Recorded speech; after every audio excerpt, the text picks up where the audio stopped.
رئيس وزراء ku-xigeenka Soomaaliya Mahdi Maxamed Guuleed Qadar ayaa sheegay in wasaaradda gargaarka iyo maareynta musiibooyinka looga fadhiyo maareynta dhibaatooyinka musiibooyinka sida fatahaadaha, abaaraha iyo dhibaatooyinka kale ee bini'aadanimada ayna tahay wasaarad howl muhiim ah u haysa dowladda federaalka ee Soomaaliya xilli maanta uu ka qayb galayay ra'iisul wasaare ku-xigeenka munaasabad xilka uu kula wareegayay wasiirka cusub ee wasaaraddaasi.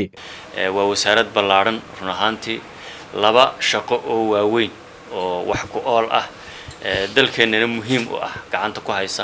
siyaasadii ka dambeysay falaasafadii ka dambeysay in la sameeyo wasaarad gaar ah oo la tacaasha musiibooyinka la tacaasha ka shaqeysa gargaarka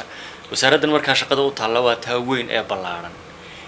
ee ay ka dhalatay isbeddelka cimilada adduunku waxyaabaha uu keenayo sabab u tahay roobkii oo la waayayo abaar ba'an oo dadkii baabiisa marka roobku da'ana daadad iyo fatahaado uun ka dhalanayaan. xildhibaan cilmi cumar caysane wasiir ku-xigeenkii hore ee wasaaradda gargaarka iyo maareynta musiibooyinka ahaana kusibaha wasiirka wasaaraddaasi ayaa si rasmi ah xilka ugu wareejiyay wasiirka cusub ee wasaaraddaasi loo soo magacaabay xildhibaan Xamse Saciid Xamza oo uu wehelinayay wasiir ku-xigeenka wasaaraddaasi. maanta waxa sharaf ah inaan ku wareejiyo wasiirka cusub wasaarad shaqaalaheedii agabkeedii iyo dadkeedii dhameystiran yihiin oo shaqeynaysa waxaan kula dardaarmayaa shaqaalaha iyo agaasimayaasha wasaaradda iyo la taliyaasha wasaaradda inay wasiirka la shaqeeyaan iyo wasiir ku-xigeenka horena loo socdo xilku waa meerto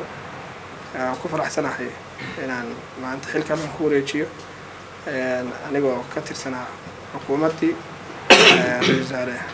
حسن الخير هي مدحوين محمد عبد الله فرماجو ولا صعدان ودنك مرحلة مرايو أو سبب من محليات دبيع واحد دبيع يعني دوفانو روبب داد يمحلي هذا مركز كاسو حلو بحكرة أنا قوي سوى ذا قام قبسنو هو ذا شقينو أو سوى جيسنو وذا كان لبدنو كل حجري مركز إن شعب كان أو تبالسن إن واحد قمنو أنا قوم بذسن رنت وحنا لقروا أذيك dowladnimadana waa adeeg service markuu adeega dhamaad ay dowladnimada dhamaanaysa magas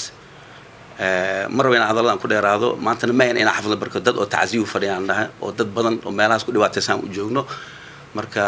waad maasantiin insha Allah waxaan iga ballan qaadanaa wada shaqeyn doono inaan markasna qadarin doono magas Cabdi Casiis Ibrahim Ahmed Okay TV Universal magaalada Muqdisho.